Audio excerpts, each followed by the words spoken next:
Bismillahirrahmanirrahim. Kita akan membahas tentang kisah seseorang yang terakhir kali keluar dari neraka dan berarti terakhir kali pula masuk ke dalam surga. Dalam kitab Sahih Bukhari juz 7 halaman 204 terdapat sebuah hadis. Wa qala Nabi sallallahu alaihi wasallam, inni la'alamu akhira ahlin nari hurujam minha. Sesungguhnya aku tahu tentang seseorang yang terakhir kali keluar dari neraka, wa akhira ahlil jannati duhulan. Dan seseorang yang terakhir kali masuk ke dalam surga. Jadi Nabi itu dikasih tahu tentang kisah seseorang yang terakhir kali keluar dari neraka dan terakhir kali pula masuk ke dalam surga. Rajulu yahruju minan nari kabwan, yaitu seseorang yang keluar dari neraka dengan merangkak. Fayaqulullahu, maka Allah berfirman, idhab fathulil jannata, pergilah kamu dan masuklah ke dalam surga. Fayatiha fayuhayyalu ilahi annaha mal'a, maka seseorang yang keluar dari neraka tadi, maka mendatangi surga.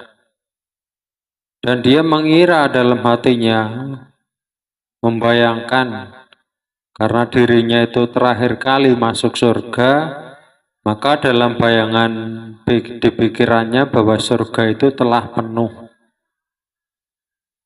Fayarjingu fayaqulu ya Rabbi wajituha mal'an.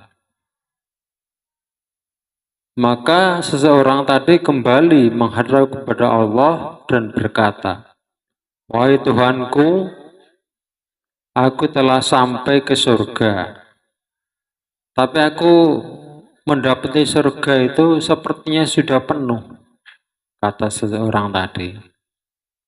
Fayaqulu, maka Allah berfirman lagi, idhab fathulil jannata, sudahlah, pergilah kamu dan masuklah ke dalam surga, kata Allah. Fayatiha fayuhayyalu ilahi annaha mal'ah, maka kembali lagi seseorang itu mendatangi surga. Dia kembali mengira dalam hatinya, membayangkan, aku ini terakhir kali masuk surga, saking lamanya di neraka. Sepertinya surga ini sudah penuh, katanya dalam hati, dalam bayangan pikirannya. Fayarjingu fayaqulu ya Rabbi wajituha mal'a. Kembali lagi seseorang tadi menghadap pada Allah dan berkata, wahai Tuhan, aku sudah mendatangi surga dan sepertinya surga itu telah penuh.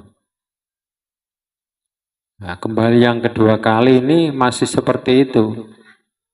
Bayangan dalam hatinya karena merasa lama di neraka, terakhir kali masuk ke surga, bayangannya itu surga sudah penuh. Maka dia menghadap lagi kepada Allah. Maka Allah berfirman lagi, fayaqulu idhab fathulil jannata fa innalaka misla dunya wa asarata amsaliha. Pergilah dan masuklah kamu ke surga, maka sesungguhnya bagimu itu ada surga seluas 10 kali lipatnya dunia. Nah, ini orang yang terakhir kali masuk ke dalam surga, ini saja masih mendapatkan balasan yang luar biasa. Atau dengan lafaz innalaka misla asara amsalid dunya. Sesungguhnya bagimu itu seperti halnya 10 kali lipatnya dunia. Fayaqulu, maka berkatalah seseorang tadi, tasharu minni aw tadhaku minni wa antal maliki.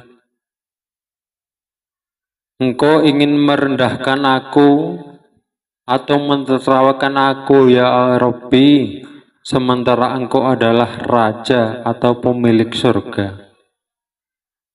Seseorang tadi karena merasa terakhir kali masuk surga, yang sebelumnya banyak dosa sehingga lama di neraka, begitu disuruh masuk ke surga, dikatakan kepada orang itu bahwa kamu akan mendapatkan surga seluas 10 kali lipat dunia.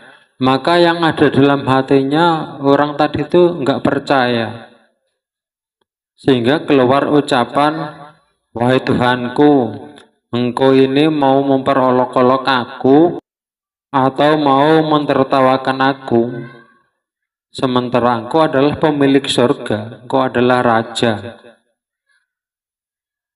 Lah Kanjeng Nabi ketika mendengar perkataan seseorang tadi yang sepertinya enggak percaya akan balasan Allah, akan memberi surga seluas itu, maka Nabi pun tertawa. Walaqad ra'aitu Rasulullah sallallahu alaihi wasallam dhahika hatta badat nawajituhu.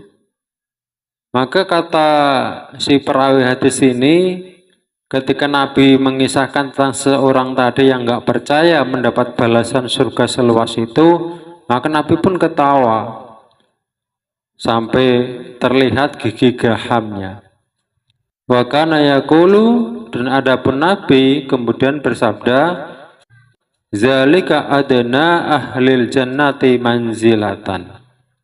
Ya demikian itulah serendah-rendahnya tempat penduduk surga. Rawahul Bukhari, hadis ini diriwayatkan oleh Imam Bukhari.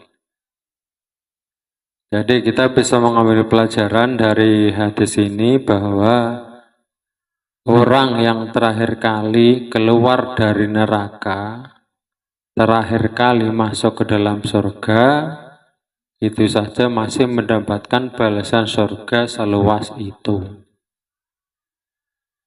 Nah, ini bukan berarti kita harus santai-santai dalam mengerjakan amal soleh, bukan. Tapi agar kita semua jangan sampai berputus rahmat dari Allah, jangan sampai suuzon kepada Allah Subhanahu wa taala, tapi terus berprasangka baik, kemudian jangan putus rahmat bagaimanapun juga keadaan kita. Kalau kita selalu menjaga keimanan, meningkatkan keimanan, selalu menjaga bisa mati dalam keadaan beriman, kemudian membawa amal soleh, insya Allah bagaimanapun nanti, insya Allah kita akan masuk ke dalam surga. Walaupun mungkin sebelumnya mampir dulu ke neraka. Tapi mudah-mudahan dengan rahmat Allah, dengan keimanan kita, juga dengan amal soleh, mudah-mudahan walaupun kita banyak dosa, mudah-mudahan mendapat ampunan dari Allah Subhanahu wa taala. Amin. Sehingga begitu kita nanti berbangkit dari kubur, kemudian setelah sirat kita bisa langsung masuk ke dalam surga. Itu harapan kita. Wallahu a'lam bishawab.